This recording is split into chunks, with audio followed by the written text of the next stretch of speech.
ధన్యవాదాలు. ముఖ్యంగా ఈరోజు ఇప్పటికీ 70 రోజుగా వస్తుంది. ఈ 5 నియోజకవర్గాలు ఆదోని జిల్లా కావాలని కోరుకుంటున్నా. ఈ ప్రజలందరూ కూడా ఏకకంఠంతో ఒకే తాటిపై నడుస్తూ ఈ ఆదోని జిల్లా కావాలని కోరుకుంటున్నా. ప్రజల ఆకాంక్షణ మేరకు ఈవేళ కూటమి ప్రభుత్వం ఇక్కడ ఉన్న ఆదోని నియోజకవర్గం ఎమ్మెల్యే గారు పార్థసారథి గారు ఆ రోజు చెప్పారు, శిబిరం దగ్గరకు వచ్చి నేను కూడా నా ప్రాణాలైనా ఇస్తాను, ఖచ్చితంగా ఆదోని జిల్లా చేసేంత వరకు పోరాటం కొనసాగిద్దామని ఆయన మాట ఇచ్చాడు. మరి ఆ మాట ప్రకారమే ఈరోజు మమ్మల్ని అరెస్ట్ చేస్తూ మరి ఇబ్బంది పెడుతున్న పోలీసుల యంత్రాంగానికి ఒక మాట అయినా చెప్పకుండా ఆయన ఎక్కడున్నాడో తెలియదు, కానీ ఖచ్చితంగా ఆదోని జిల్లా చేయాలని మేము కోరుకుంటున్నాం.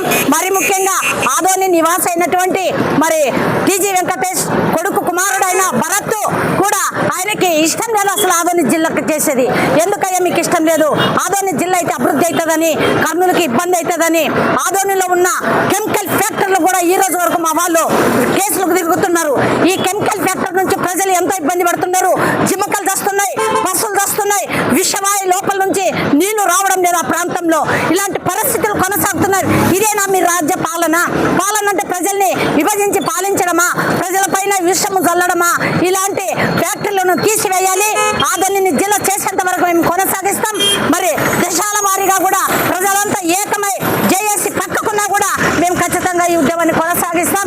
అదేవిధంగా కూటమిలో ప్రభుత్వంలో ఉన్న జనసేన మల్లెప్పన్న గారు కూడా మరి అక్కడ శిబిరం దగ్గరకు వచ్చి మా ఫ్యామిలీతో సహా అమర నిరాదీక్ష చేస్తాము. ఈ రోజు వరకు అడ్రస్ లేదు.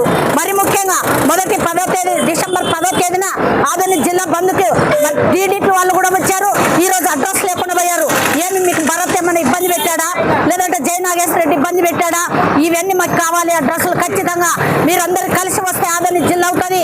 ఆదోనికి అందరికి సహకరించాలని, 5 నియోజకవర్గాలు అభివృద్ధి పొందుతుందని, ఆదోని బాగుంటుందని మేము కోరుకుంటూ, నా పేరు సుజ్ఞానమ్మ, శ్రీ POW జేఏసీ దాంట్లో ఒక నెంబర్గా పనిచేస్తున్నా.